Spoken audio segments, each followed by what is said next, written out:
자, 그렇다면 인구 고령화가 아주 단순한 메커니즘을 보려고 하는데요. 그렇다면 왜 인구 고령화라고 하는 것이 경제 성장에 부정적 영향을 미친다고 사람들이 생각하는 것일까라는 것에 대한 간단한 답을 한번 우리가 찾아볼 수 있습니다. 뭐 여러 가지 복잡한 거시경제 혹은 경제 성장 이론들을 통해서 살펴보는 것이 사실 맞아요. 하지만 우리는 뭐 그런 복잡한 메커니즘을 이용하지 않더라도 아주 간단한 계산을 통해서 인구 고령화가 어떤 식으로 소득 수준에 영향을 미칠 수 있는지 이야기할 수 있습니다. 그다음에 경제 성장률에 영향을 미칠 수 있는지 이야기할 수 있습니다. 여기에서 이제 우리가 두 가지 지표를 한번 살펴보려고 하는데요. 첫 번째 지표는 근로자 1인당 GDP라고 하는 개념이고요. GDP per worker라고 할 수 있고 노동자 1인당 GDP.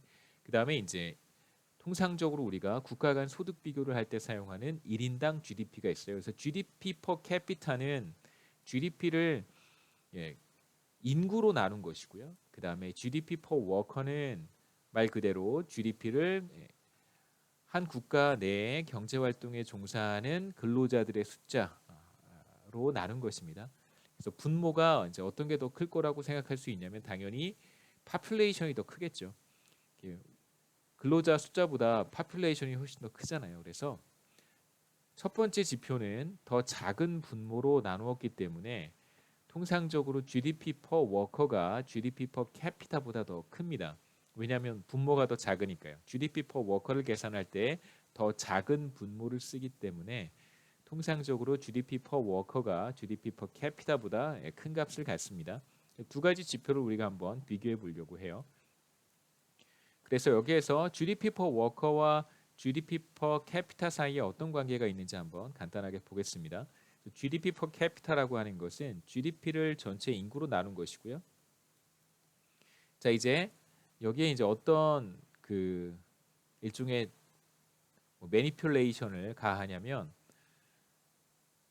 넘버 오브 워커스로 나눠주고 다시 넘버 오브 워커스로 곱해줍니다. 그러면 이 앞에 있는 식과 밑에 있는 식이 위에 있는 식과 아래에 있는 식이 같아지겠죠.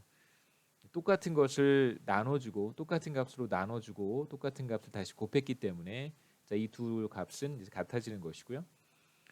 그래서 넘버 오브 워커스로 나눠주고 다시 넘버 오브 워커스로 곱했습니다. 그러면 GDP를 넘버 오브 워커스로 나눈 것은 이제 우리가 GDP per worker라고 쓸 수 있고 여기에 뭘 곱해주냐면 전체 인구 분의 취업자 수 혹은 뭐 근로자 수 이렇게 혹은 생산 가능 인구 이렇게 얘기할 수 있겠죠. 그래서 1인당 GDP는 GDP per worker 곱하기 생산 가능 인구의 비율이다 이렇게 얘기할 수 있어요. 그래서 근로자 1인당 GDP에다가 뭘 곱한 것이냐면 생산 가능 인구 비율을 곱한 것이 바로 1인당 GDP다라고 얘기할 수 있겠죠. 그래서 근로자 1인당 GDP와 GDP per capita 사이에 이제 이런 관계를 우리가 간단하게 만들 수 있습니다. 그래서 제가 다시 여기에 정리를 했고요.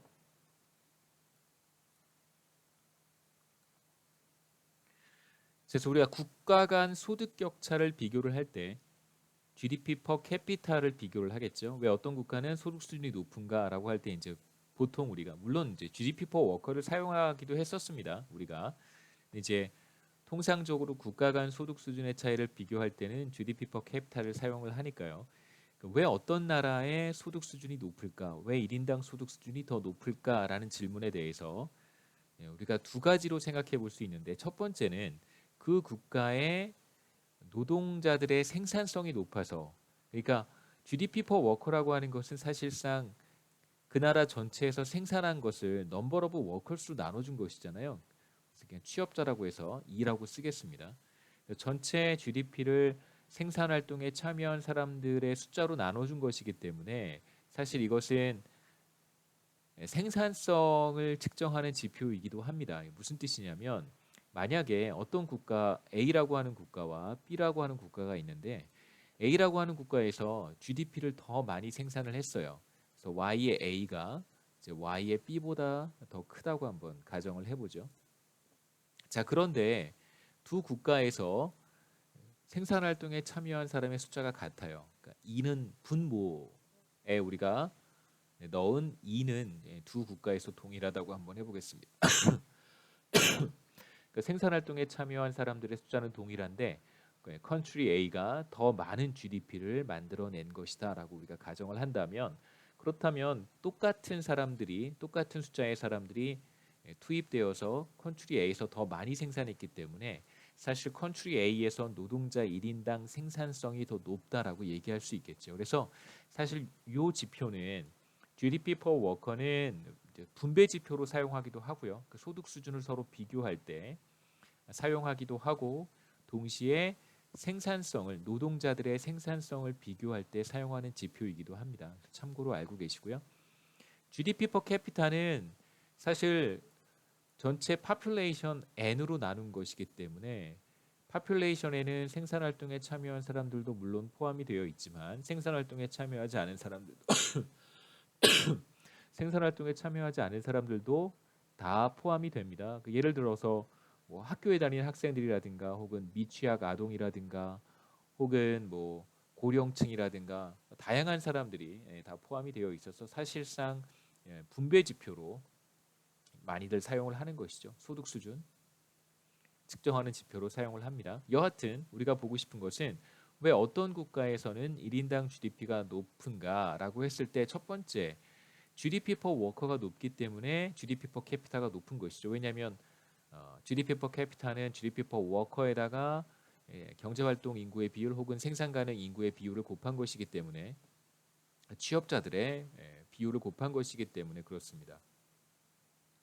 또는 어떤 국가가 GDP per capita가 높다는 것은 바로 생산성은 다른 국가들과 비슷한데 생산 가능 인구 비율이 더 높아서 그럴 수도 있다는 것이죠. 경제 활동에 참여하는 사람들의 비율이 더 높기 때문에, 그렇기 때문에 1인당 GDP가 더 높다라고 우리가 볼 수 있습니다. 그래서 첫 번째는 GDP per capita가 국가 간의 차이가 나는 첫 번째 이유는 바로 GDP per worker의 차이 때문인 것이고요.